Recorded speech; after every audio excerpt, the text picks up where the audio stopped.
ગુજરાતમાં લોકસભા ચૂંટણીનો પ્રચાર ચાલી રહ્યો છે, તો દાહોદમાં લોકસભા ચૂંટણીનો પ્રચારને લઈને ડિજિટલી પ્રચાર કરવામાં આવી રહ્યો છે. આપણી સાથે નરેન્દ્રભાઈ સોની છે, જે હરતું ફરતું કાર્યાલય લઈને ફરી રહ્યા છે. તો આવો આપણે પૂછીએ કે એમની સુવિધા અને એનો અર્થ શું છે. દાહોદ જિલ્લા ભારતીય જનતા પાર્ટી દ્વારા લોકસભાની ચૂંટણીમાં છેક છેવાડાના માનવી સુધી પહોંચી શકાય અને બધી વ્યવસ્થા જોઈ શકાય તે માટે અમે દાહોદ જિલ્લા ભાજપ તરફથી એક હરતું ફરતું કાર્યાલય એટલે કે આ મોબાઈલ ઓફિસ બનાવવાનો પ્રયત્ન કર્યો છે. આ મોબાઈલ ઓફિસની અંદર પ્રિન્ટર, લેપટોપ, પ્રચારની સામગ્રી, માઇક, સ્પીકર, વાઈફાઈથી યુક્ત આખી આ ગાડી છે અને એની અંદરથી અમે ડિજિટલી પ્રચાર કરીએ છીએ. સાથે સાથે અમારે કમલમ પર જવાનું, અમારી ઓફિસે જવાની જરૂર ના પડે. આપણે હમણાં જોઈએ છે કે આવતીકાલે અમારા રાષ્ટ્રીય અધ્યક્ષ શ્રી શ્રીમાન જેપી નડ્ડાજી પધારી રહ્યા છે. આપણે હમણાં હેલીપેડ પર ઊભા છે, તો અહીંયાથી બેઠા બેઠા જ અમે કાર્યાલયના તમામ કામો, હેલીપેડની યાદી, રિસીવની યાદી, મંજૂરીની યાદી, સભાસ્થાનની યાદી, એ બધું અમે કાર્યાલયમાં અહીંયા ઓફિસમાં બેઠા બેઠા કરી શકીએ અને અમારે પ્રચારનો પ્રસાર પણ થાય અને સમયનો બચાવ થાય. એ માટે દાહોદ જિલ્લા ભાજપ દ્વારા અમે હરતી ફરતી ઓફિસ બનાવવાનો પ્રયત્ન કર્યો છે. હરતા ફરતા કાર્યાલયનો પ્રચાર તમે કેટલા સમયથી કરી રહ્યા છો?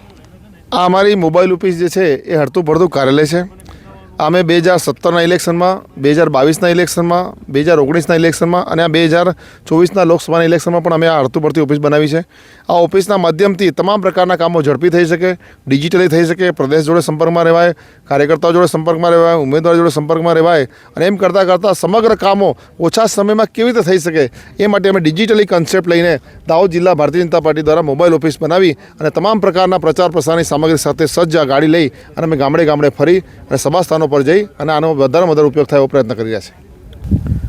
દાહોદ લોકસભામાં 5 લાખ મતોથી જીતવા માટે આ હરતા ફરતા કાર્યાલય એટલે કે મોબાઈલ ઓફિસ દાહોદ જિલ્લા ભારતીય જનતા પાર્ટી દ્વારા બનાવવામાં આવી છે.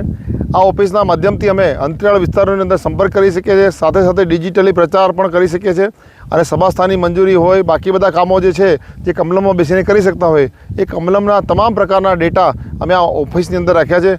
આ ઓફિસની અંદર અમારી સાથે ઓપરેટર હોય છે, સાથે સાથે માઇક, સ્પીકર, પ્રિન્ટર, કોમ્પ્યુટર, ઓપરેટરની સાથે માઇકની પ્રચાર સામગ્રી, સાહિત્યની પ્રચાર સામગ્રી, તમામ પ્રકારની સામગ્રી લઈ અમે અંતરિયાળ વિસ્તારોની અંદર પ્રચાર પ્રસાર પણ કરી શકીએ અને અમારે ઓફિસ આવવાની જરૂર ના પડે અને સભાસ્થાન, હેલીપેડ સ્થાન ત્યાંથી જ અમે બધું કામ મેનેજ કરી શકીએ. તે માટે દાહોદ ભારતીય જનતા પાર્ટી દ્વારા ડિજિટલી મોબાઈલ ઓફિસ બનાવવાનો પ્રયત્ન કર્યો છે.